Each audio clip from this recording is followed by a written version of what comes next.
Hello, I'm Gabrielle Venezia, and today I'm going to be doing my FAR presentation on wireless networks and how they work.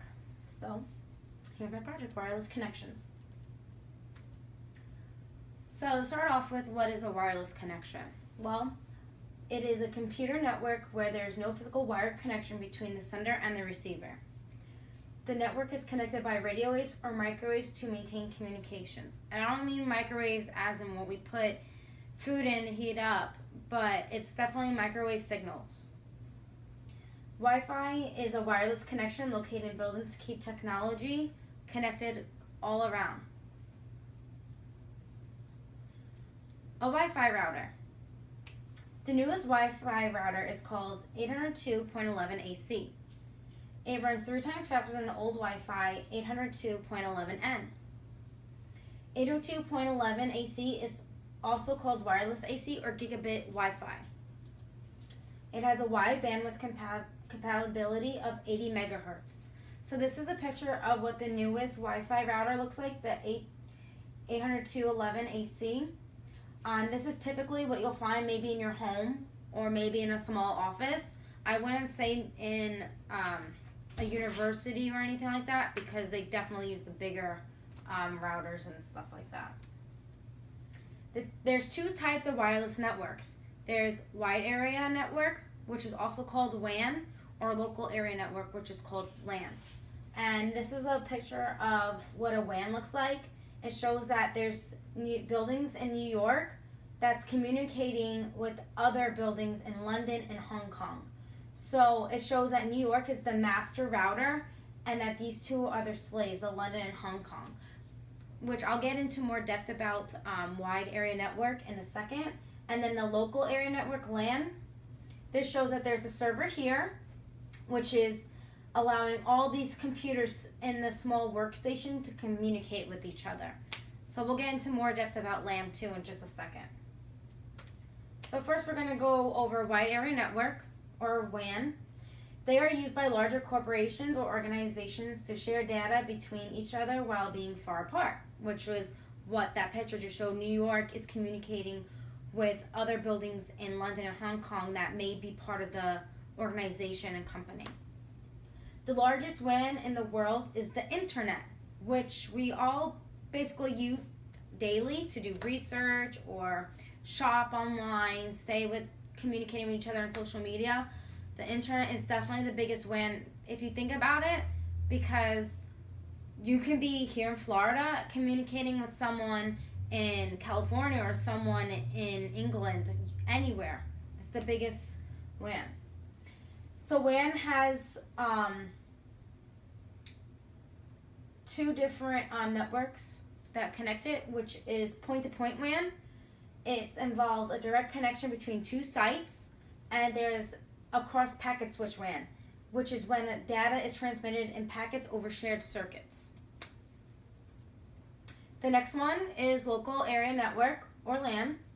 It connects the computer or hardware to a localized area such as an office or a house. So this is the typical LAN that you use at home or in a really small office. They use a wired connection to link the computers to each other and to peripheral devices, which are printers. So there's also 2 types of LAN networks, which are client or server LANs. They are sometimes called a 2-tier LAN. It's made up of powerful computers known as servers, which manage disk drives, printers, and network traffic. And then clients in the LAN are the personal computers in the workstation that run applications. So the clients are the personal computer or laptop that you are working on, and the servers would be the printers. So when I'm on my computer and I send to my printer what I want to print wirelessly, because it connects to each other, since my printer does support that wireless connection, it will send it to the printer and it'll print, and I just have to go into the room and pick up my paper. Also, clients and server LANs perform under heavy workload, so they're used to searching the internet and maybe typing a Word document or doing a PowerPoint. So there's many things you can do on the client server LANs. Another LAN network is peer-to-peer. They are networks in which each computer or node share equally in the running of the LAN. They are easier to set up than client and server LANs. Peer-to-peer is just basically your router and your computer just getting the signals from each other. So who installs Wi-Fi for us if we don't know how to install it ourselves? Telecommunication technicians install our Wi-Fi for us if we ever need help or just aren't tech savvy. Companies that provide wireless connection plans are Bright House, DirecTV, Comcast, CenturyLink, and Geek Squad. I put Geek Squad in there because I don't believe Geek Squad will have wireless plans for us to have internet, but they will come to your house and set up everything for you. So that's why I did include Geek Squad on there, because you can buy routers at Best Buy for when you get your computer there. So they'll definitely come in and set up your Wi-Fi for you. Telecommunication technician job requirements. They are to be able to do installation, maintenance, repair, have good communication skills, because you're not always going to help people that know how to set up computers or Wi-Fi's or even cell phones. Not everyone knows exactly how to work technology. To get a job, you would either need a high school degree or a college degree. Having a college degree and being certified in classes definitely helps your pay wage a lot more than just having a high school degree. General supervision of telecommunication lines include telephones, voicemail systems, security, internet, and wireless systems. Keeping a router up to date is really important if you want your lifespan of your router to live really long, because there's typically not really a lifespan on routers except for just upgrading to the newest Wi-Fi router whenever it comes out, just to get the quicker speed. Just like you do on your cell phones, like you may upgrade from a Galaxy S4 to the newest Galaxy S6. So it's just the antennas and them are definitely different. So Wi-Fi's definitely don't really have an ending lifespan. It just depends on how you take care of them and if you want to upgrade to the newest, fastest, and greatest Wi-Fi. So keeping a router away from sunlight is a big key to maintaining your router.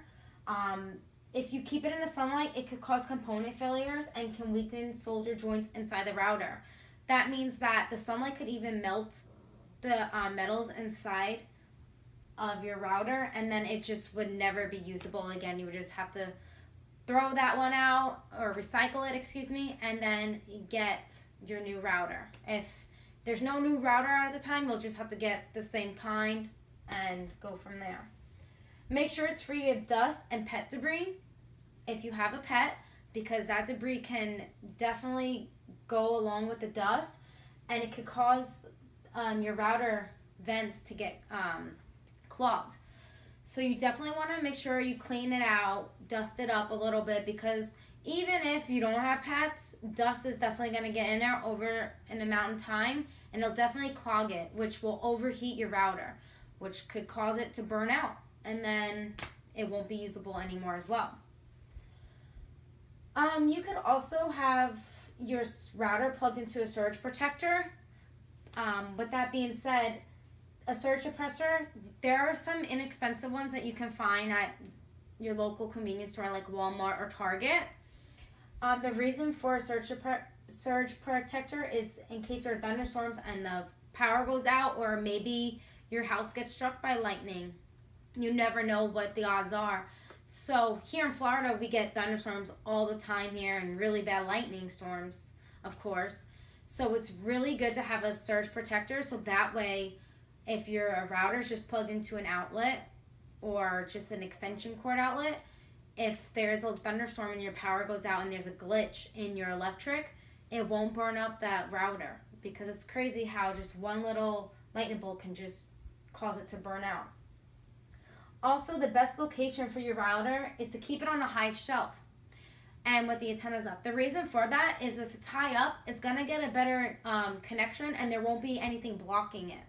So like if you keep it on a shelf like this, then it's definitely going to be blocked from the shelf up here to get a good signal. So you definitely want your router to be in an open space high up, so that way all the computers in your house or office are getting the proper wireless connection that they need to work at the proper and quickest speed to get your work done and research. So that's what the basics of knowing about wireless connections. I hope you learned something new today about Wi-Fi and how you can keep your Wi-Fi clean and all the different areas for them, LAN and WAN. And I hope you learned that the internet was a really big WAN. So thank you.